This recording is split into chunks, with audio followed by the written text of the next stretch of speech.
Welcome to the next episode of our Tale of Two Economies, as we've been talking about economies from First Nation, indigenous cultures. Today, I'm taking you to Pakistan, no less, because of course I'm from Pakistan as well. And my very esteemed guest today is Mr. Sirajuddin Aziz. He's described as the banker's banker. He's the champion of banking business.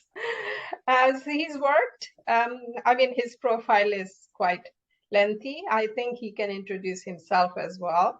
But he's worked for different organizations in Pakistan, China, Hong Kong, UK, Nigeria, and UAE.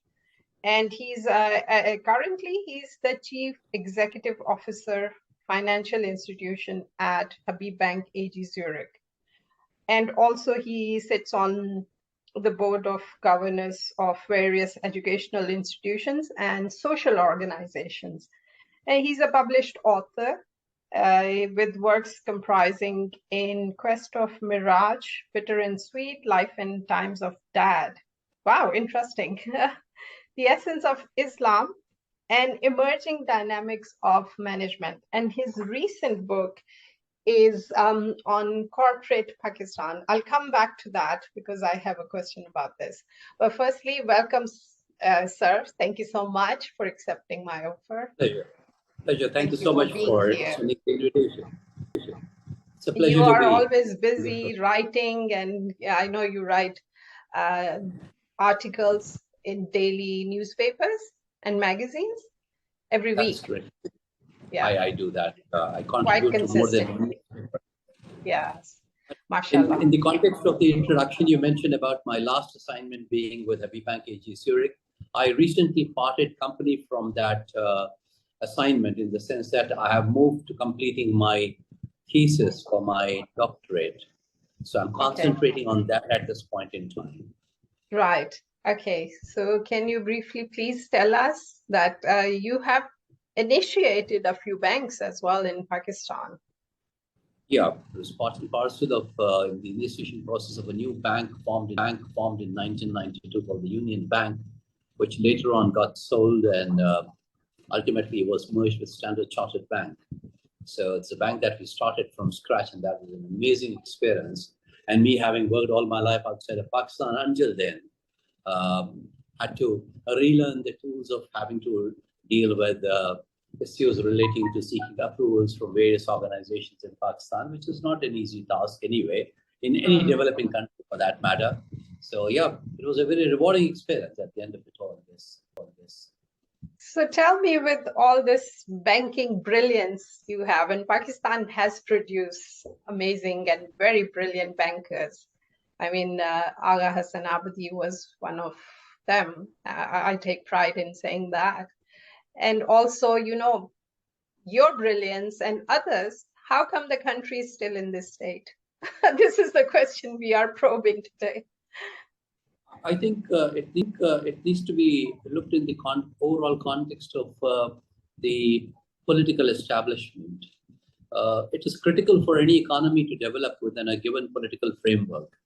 Until that framework is stable and known, until then, economics will not flourish. And that has been an unfortunate case of Pakistan in the sense that we have suffered long periods of instability. And surprisingly, whenever we have had a democratic dispensation in the country, the GDP growth rate, i.e. the growth rate of the economy, was much lower than it has been under military rule. So if you look at the Ayubian era of the 1960s, then you look at the era of General Zia-ul Haq, which was not the best of eras in my personal estimation anyway, but look at President Musharraf's era. That's when Pakistan has had GDP growth of more than 6 and 8% on an annualized basis. So if you look at the history of Pakistan from 1947 to say till about 1970 or 71, which were 5 years of its first existence, it had a GDP growth which was hovering anywhere between 8% to 10%. Then it kind of, on a mean basis, increased beyond 8%. So my take on this question that you have raised, that, okay, if you have got individual brilliance available in the financial industry, why is it not translated into a country being brilliant about handling their economics. The reason is, again, the policy making, the framework of economic policy has not been consistent.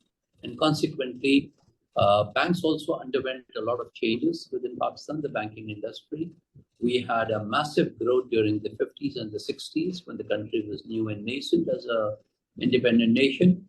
And then banking took a toll, being hit by a nationalization program of Mr. Zulfikar Ali Bhutto, post which there was decline in the banking industry in terms of its service standards, in terms of its technology platforms and things like that. It was only towards 1992 when the then government of Pakistan decided to open up the banking sector again and allowed for private entrepreneurs to come in and set up banks in Pakistan.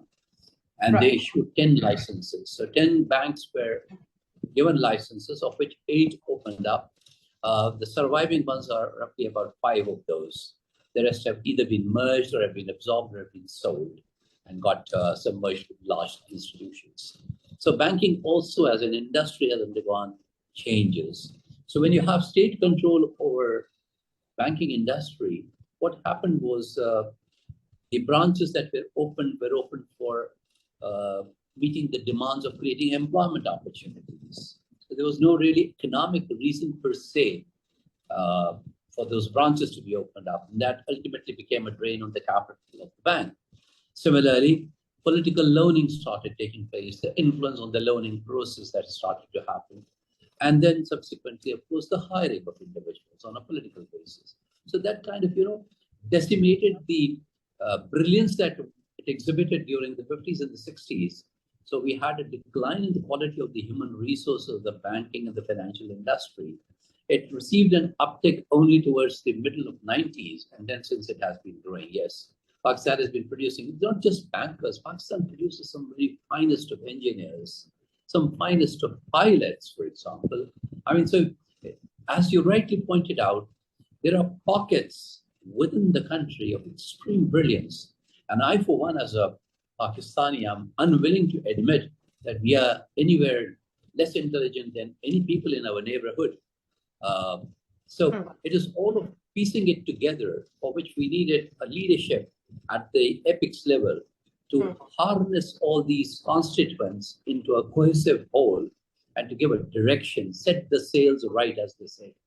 That unfortunately is still not available, by the way. Let me reframe my question, because that was a very rhetorical question, because economy, if we look around globally, which country has the brilliant economy at the moment, to be very honest? So I remember that in one of my other conversations, you picked up on something when I was saying that cooperatives do not thrive, or there are not many cooperatives in the Muslim or say Pakistani community. I haven't seen that. And you said to me that there is, I think it was the confusion about the spirit of cooperativism that you said that is pretty much, very much alive in Pakistan. And I am a witness to that because I write about that. The benevolence in the society and, how we look after each other. And then the question came that you said historically, when Pakistan was created, this spirit was what kept the nation going. And, we kind of, it's been 75 years. Yes, people look at Pakistan and say, oh, in 75 years, what have you achieved? And I say 75 years is nothing for a nation to, achieve that much. Let's not compare ourselves with India, say, for example, which is a much bigger country. And it's, Pakistan is a new country.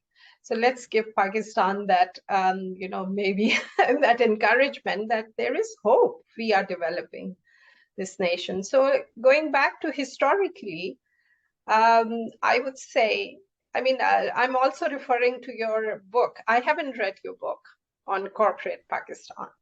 But do you think, I see that there is a disconnect when we talk about just banking sector and finances, and you said that many banks have failed as well in Pakistan.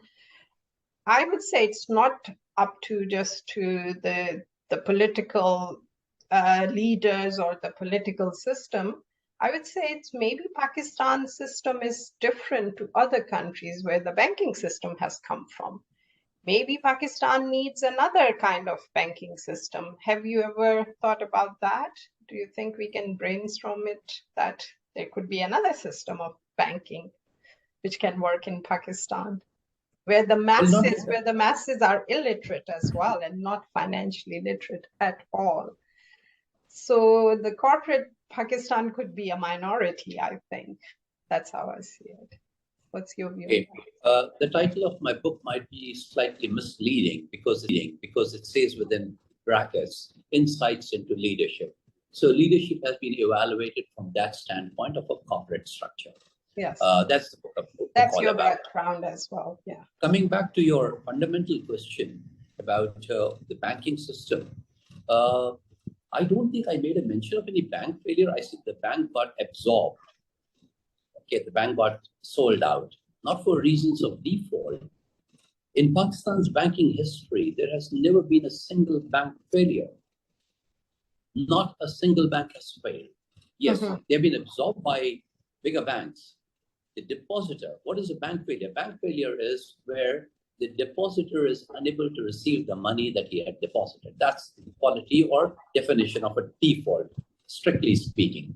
No depositor in Pakistan since 1947 has ever lost a single rupee as a result of any bank failure. Wow. The banks that went into difficulties were bailed out through absorption by large banks. So the depositor was in no manner ever been deprived of his savings or his money. So how come Pakistanis don't talk about this? I mean, Silicon Valley Bank has just collapsed. I've been mentioning this time and again, but you see what happens is that some banks get bailed out, some banks are allowed to collapse by the international structures we have out there. So some banks are too big to be failed, and therefore they are protected. Now look at UBS, the way it was coerced into taking over Credit Suisse, right? Similarly, the two banks in the United States recently, they did not allow it to go down, while Barings had to go down, right? So it's all a matter of how the global powers perceive a particular institution and the impact it would have in terms of the contagion risk. So to protect themselves from that possibility, they wanted to, with all force available to themselves, that before Monday dawns and there should be a news item saying that the UBS management has agreed to take over Credit Suisse. So that's how it has been working. As regards a different banking system for Pakistan is concerned, I don't think so. We have inherited a perfect banking system from the United Kingdom, from the British rule that we had. So we are continuing with that, and so is India. It's a fairly good combination of banks with state ownership, where some directed lending has to be made into the various economic sectors, where private banks might shy away from lending in those sectors. So we need those. So there are a few state-owned banks and a very large number of private banks operating, both locally owned as well as those owned by overseas ownership. So it's a very healthy combination. And I think in comparison, we Pakistanis, you included, we tend to compare ourselves with India largely for the reason that we share a common history. So we can't even say that our histories are different. India and Pakistan geographically have been home to something like 5 civilizations. Yes. They cross through these countries. So our history is a common one. So our independence happened about the same time. So why is that one country has progressed well and the other has not been able to catch up with that kind of pace? It is largely political instability. Simple as that. India has had a very good fortune of having stability because of Jawaharlal Nehru, who ruled for 17 years post-independence. We were very unfortunate as a nation that our founding fathers, we lost almost all of them in the first 5 years of our existence. So we were kind of unprepared with the speed, the lightning speed with which we were hit by the independence that we got. Okay, so there was no preparation, so to speak, economically.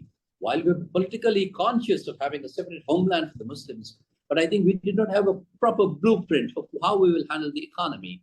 As against India, If you see the Hindu merchants gathered around Vallabhbhai Patel in 1940, and came up with the Bombay Plan, as it was referred to, which basically, enunciated, at least broadly speaking, of where the concentration of the government will be in terms of policy making for their 5-year plans that they successfully implemented. India set up a target of 5-year plan. For the first 2 5-year plans, they had a target of 11% GDP growth. They achieved 18%, while we were trailing behind at 8 and 9%. So that's the kind of difference that's happened as a result of not being able to provide a stable political platform for the country. And that makes the difference between the two countries. So rather than just blaming it all onto the politicians, what about the people? How are the people contributing to this? Because you said the spirit of cooperativism is very much alive. And initially it was, because it was a new nation and we had to come together to build the nation. Do you think the nation building has stopped now? I think it has been a progressive and a successive cultivation of that thought. It is not that it's happening now. It did not happen in the past. There is, I think, a great feeling of nationalism in Pakistan. There is no doubt about that aspect. But fundamentally speaking, what can the man on the street do about forming governments or giving empowerment to the governments that are there in Islamabad? Because he has no role. If he hasn't elected a government, he has been imposed with the government for long years. If you look at Pakistan's history of 75 years, I think 3/4 of it was under military establishment. So where is the voice of people? There wasn't, right? So let's admit that fact, which is a reality of life. Whether that was good or bad, I'm not commenting on that, because a lot of good did arrive out of it or did emerge out of it. So I wouldn't totally classify that period as being a period of no growth. In fact, we had major growth, as I mentioned to you in my introductory remarks. So I think the process of democracy taking roots in Pakistan has been a very tedious one. It has not been easy. The sapling has been uprooted many a times and has been replanted many a times. One is hoping that the process that started in 2008, since then we have had no military intervention and we have had continuously a government elected by the people.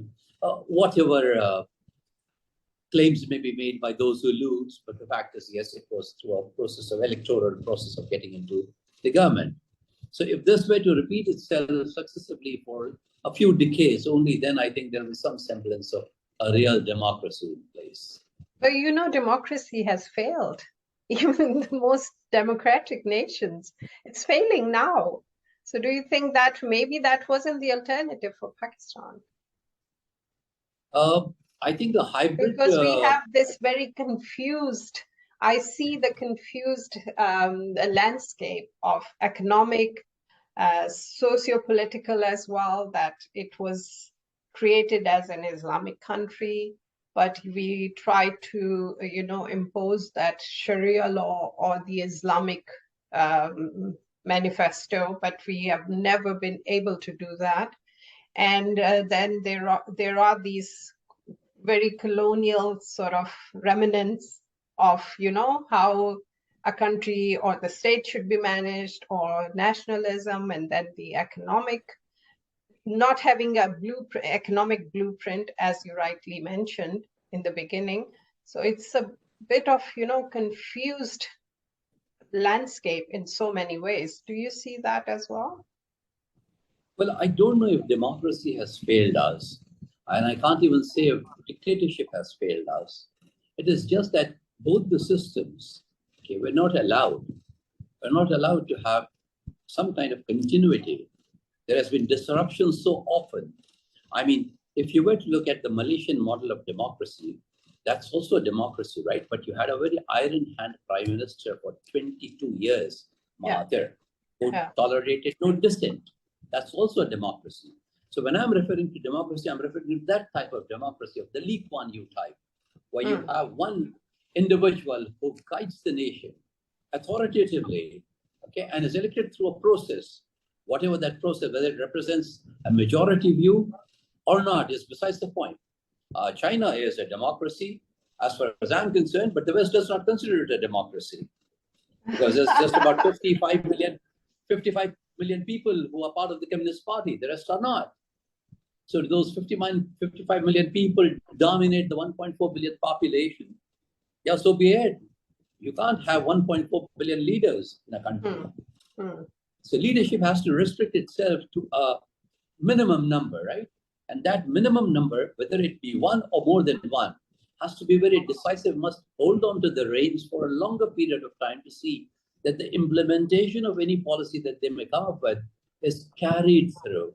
We have had so many disruptions. Every new entrant comes and puts Pakistan back into the laboratory and starts testing, both with the economic system and the political system and the social system as well.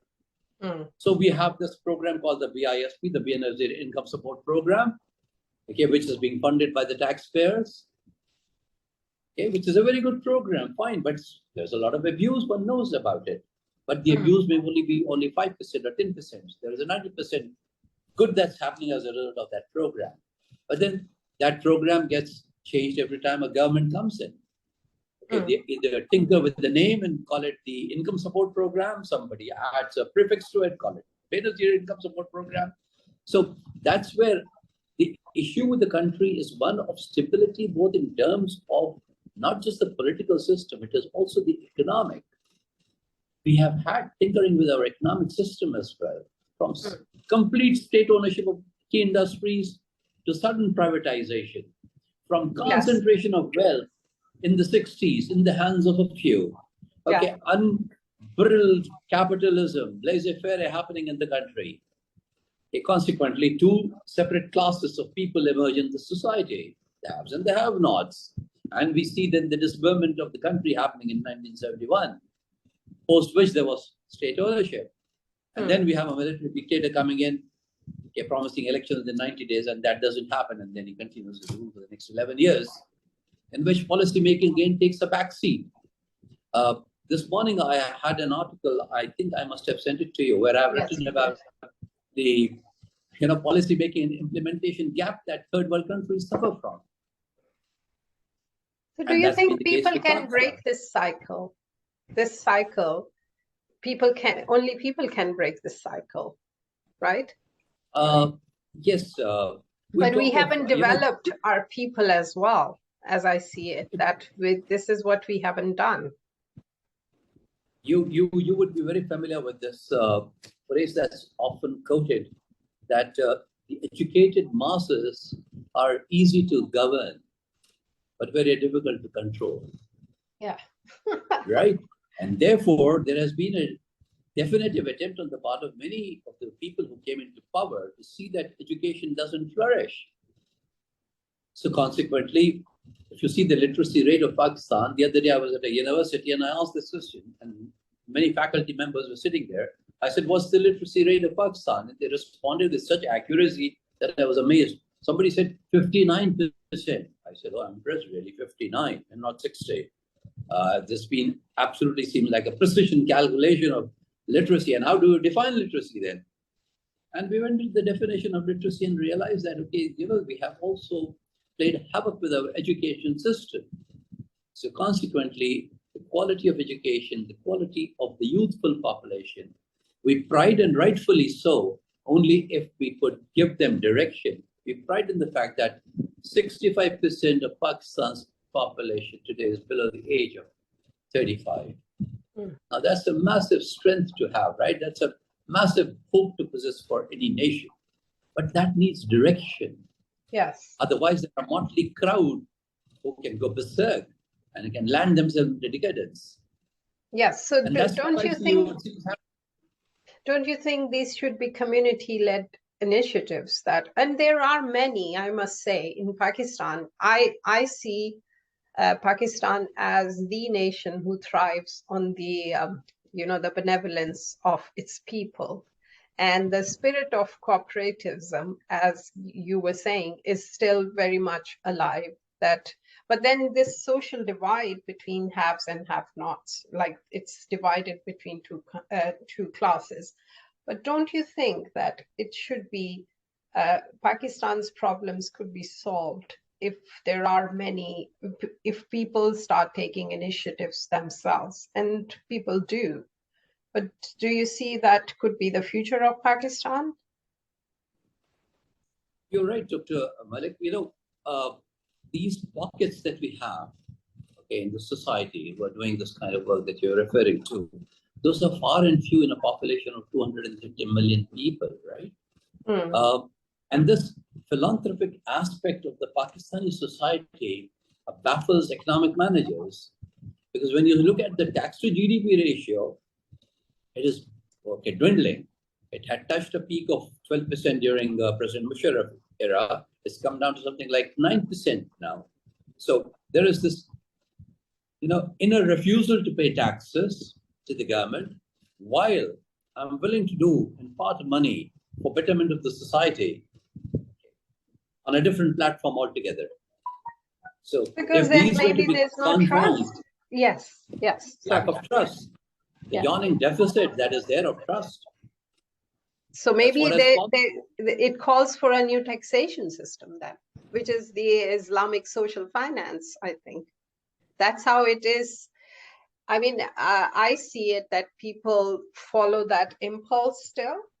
And rather than taxation, maybe they should look at how we can transform it, maybe. So people give a lot of charity or sadaqah, or they do a lot of philanthropy, but in the name of God or religion.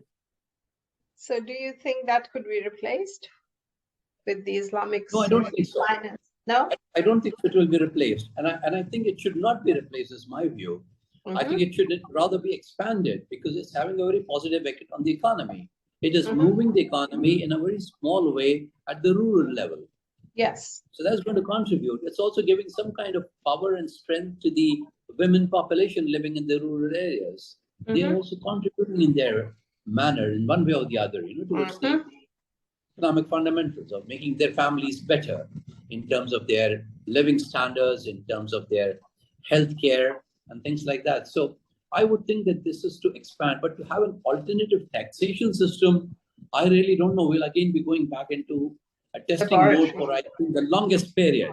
Yes. And it needs to be refined. I think any system, Dr. Anika, I believe can work if there is willingness on the part of people to implement it in its exactitude as framed. It is when we as a nation take shortcuts towards the achievement of our goals, okay? Or if there is a lack of sincerity in the achievement of the goals, it is then things fall apart, be it on an organization level or be it at the country level. The principle does not change dramatically. So in another conversation, we are exploring what happens when nations or communities they lose their souls. And I think this is the case here, that initially that Pakistan had that drive of nation building and cooperativism, but it's lost. But it's not really lost as well, because there are many people there are many initiatives that I am a witness of, that people are giving a lot of money, not as charity, but for nation building.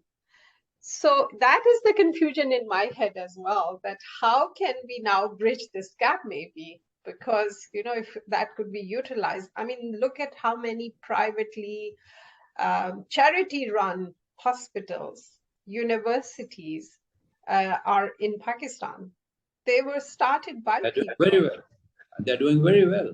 And they were started by people. And I know that Ahod Foundation, I work with them, and they have started Pakistan's first fee-free university that people are paying money to, and people are running that.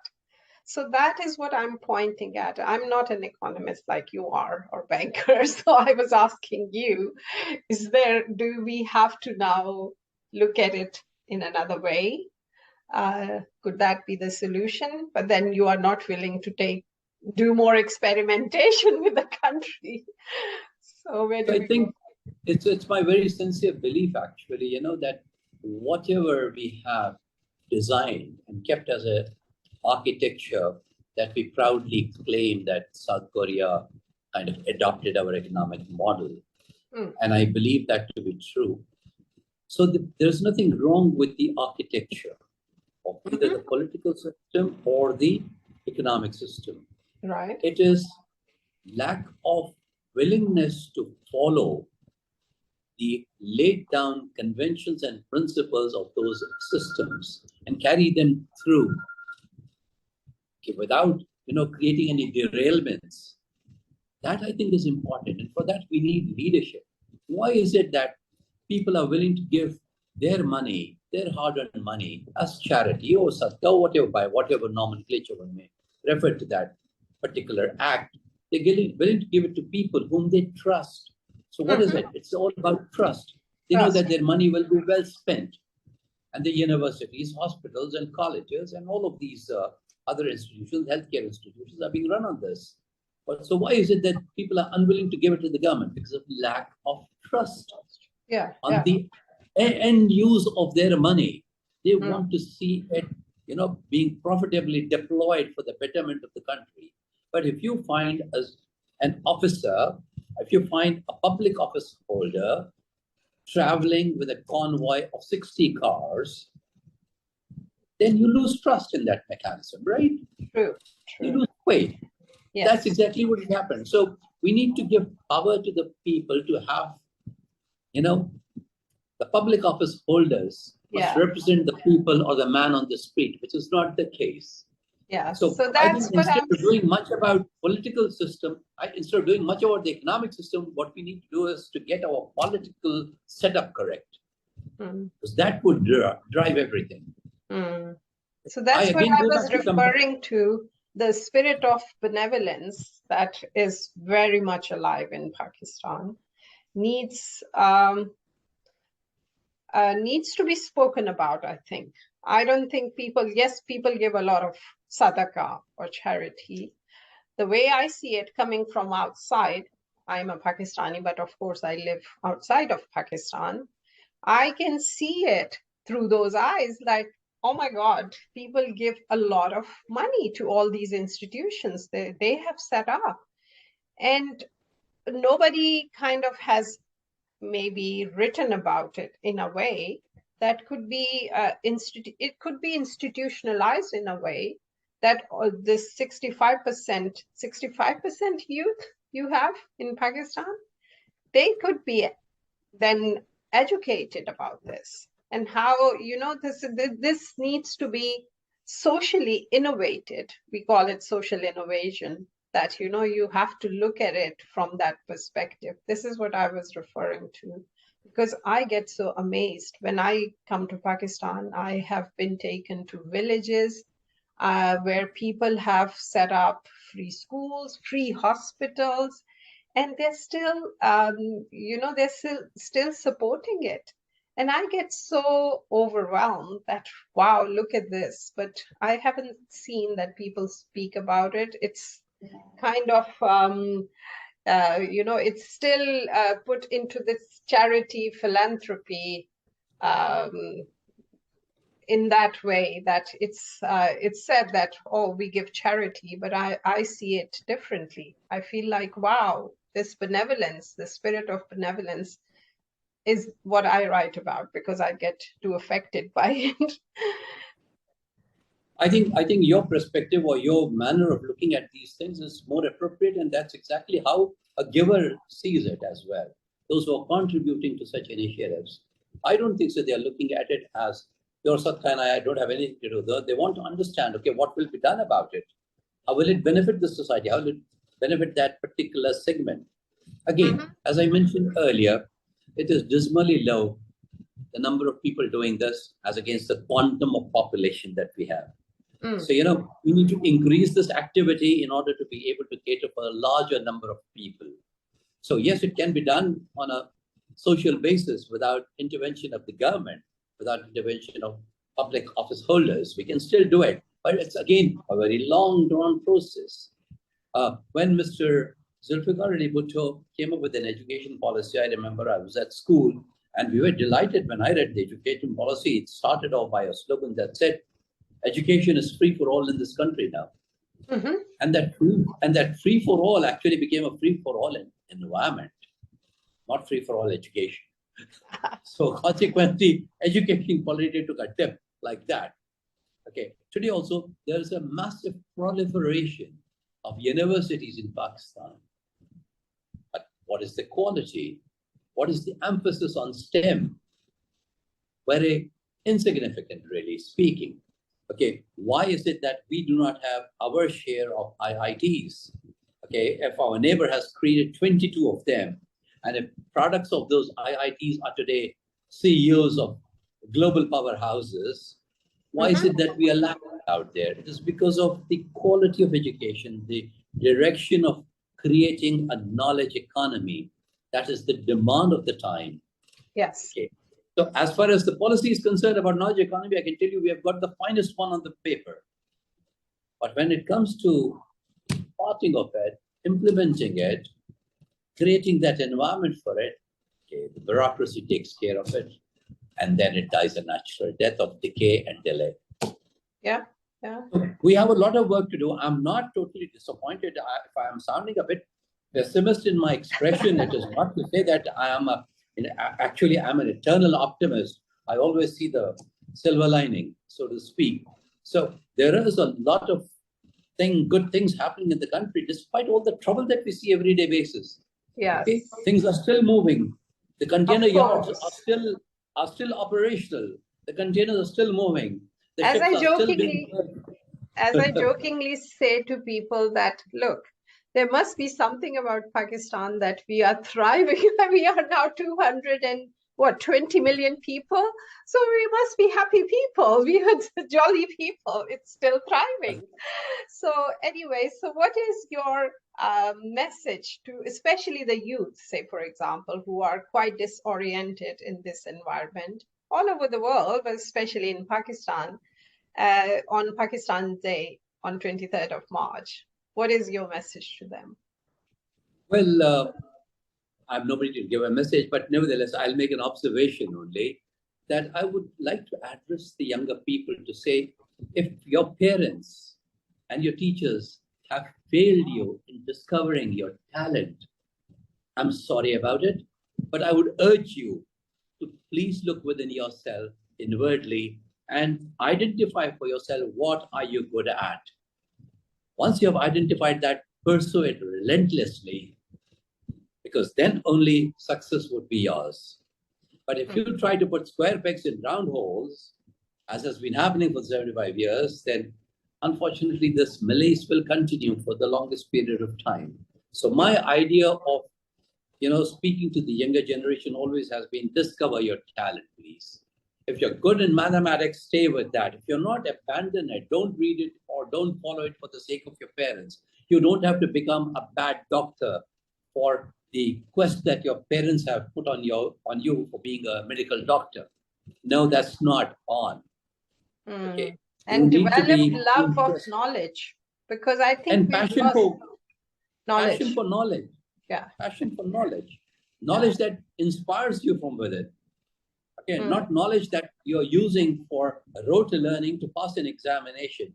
If you look at the government, Dr. Malik, you'll be so shocked if I were to tell you the number of medical doctors who are part of the bureaucracy, not in the health sector, but in the Ministry of Commerce, but in the Ministry of Foreign Affairs.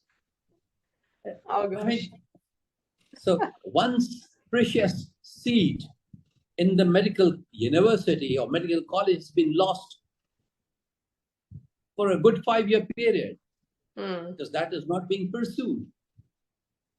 So many a times when I meet up with these people who carry this appellation of a doctor, I ask, what doctor? A doctorate or a medical doctor? Yeah. Most of them turn around to be medical doctors. Wow. But in different professions, not in the field of healthcare. So that's what I'm saying. We need to harness our energies to get the best out of our people of what they're interested in or what they're good at. So if somebody is good as a carpenter, make him a good carpenter. If somebody is good as an electrician, make him a good electrician. Give him specific knowledge. which will make him to be a contributing energy to the overall growth of the economy. Mm. So that's my simple little message here. I'm sure we'll get there. We'll get there, inshallah. I have hope. Inshallah. Thank you so much for your time. Thank you so much. You have something else? I was just about to say that hope is one vessel that I think should never be allowed to drown. Great. Thank you. Thank you so much. It's been a pleasure to be in conversation with you. Thank you so much.